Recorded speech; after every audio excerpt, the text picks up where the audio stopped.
You need to see this bombshell story finally released by the mainstream media. Dr. Fauci backed controversial Wuhan lab with millions of US dollars for risky coronavirus research. You won't believe this. Just last year, the National Institute for Allergy and Infectious Diseases, the organization led by Dr. Fauci, funded scientists at the Wuhan Institute of Virology and other institutions for work on gain-of-function research on bat coronaviruses. What a coincidence. Many scientists have criticized gain-of-function research, which involves manipulating viruses in the lab to explore their potential for infecting humans because it creates a risk of starting a pandemic from accidental release. The NIH research consisted of two parts. The first part began in 2014 and involved surveillance of bat coronaviruses and had a budget of $3.7 million. The program funded by Shizheng Li, a virologist at the Wuhan lab, and other researchers to investigate and catalog bat coronaviruses in the wild. This part of the project was completed in 2019. A second phase of the project beginning that year included additional surveillance work, but also gain-of-function research for the purpose of understanding how bat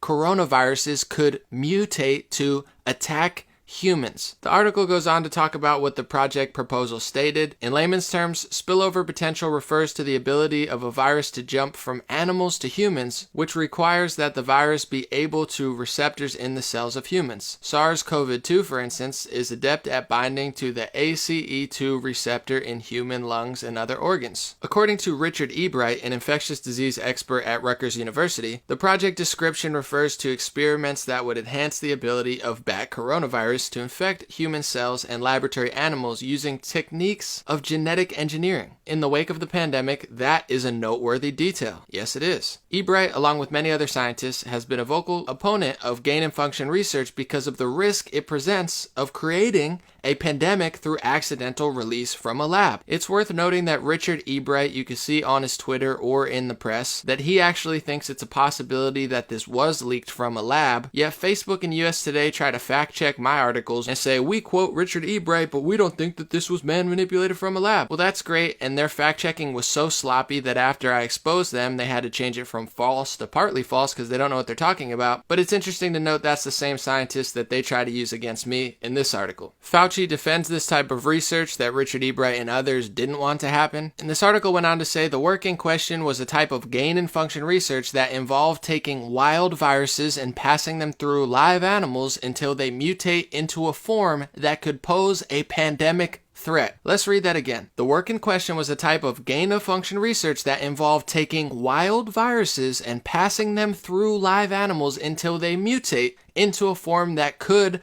pose a pandemic threat. It gets crazier. Scientists used it to take a virus that was poorly transmitted among humans and make it into one that was highly transmissible. A hallmark of a pandemic virus. I mean, my gosh, how could that go wrong? Besides everybody who warned them. Let's go on. The work entailed risks that worried even seasonal researchers. More than 200 scientists called for the work to be halted. The problem, they said, is that it increased the likelihood that a pandemic would occur through a laboratory accident. Dr. Fauci defended the work. I'm sure he did, blah, blah, blah, blah, blah.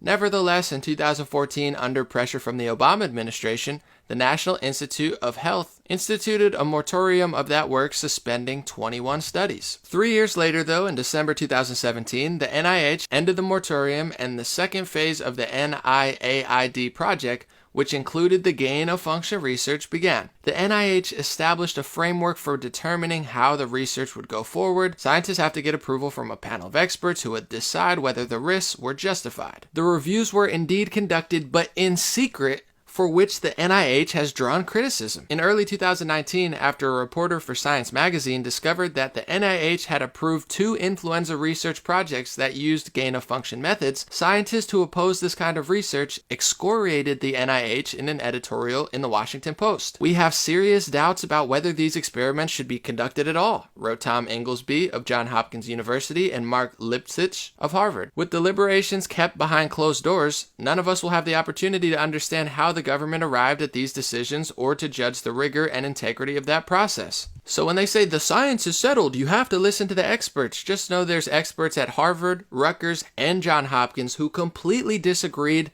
not only with what they were researching, how dangerous it was, and the obvious possibility that it could in fact create a pandemic, But they also didn't agree with the fact that the review was being conducted in secret. Isn't that just insane? Can anybody say conflict of interest? The guy driving our policy and leading the health experts, of course they have Brad Pitt play him on television. Everybody loves Brad Pitt, right? But nobody in the media or in journalism seemed to be doing their job and asking the proper questions, which clearly would have started with, what's going on in Wuhan lab with the coronavirus in bats? Instead, the mainstream media and social media decided to be a cover-up organization of sneaks who censored, silenced, and tried to put fact-checkers on anybody smart enough or with enough integrity to do the research that they not only don't do, but cover up themselves. But there's so much brainwash, propaganda, and nonsense filling the minds and souls of American people that this type of obvious bombshell will likely fall by the wayside. And while that's happening, ABC7, 7 high-risk sex offenders released from Orange County jails. DA's office issues community warning. These kinds of high-risk sex offenders are the most dangerous kind of criminal and the most likely to reoffend, the district attorney said. Some include child molestation, assault, battery, criminal threats, and inflicting injury on an elderly adult. They can get released, but in some states you can't go to the beach and you can't even go to your neighbor's house without being yelled at by the police in some cases. I would love to hear the science on that logic, but they don't really have any. All they do is scream science while they ignore science and cover up any real science or scientists who disagree with them.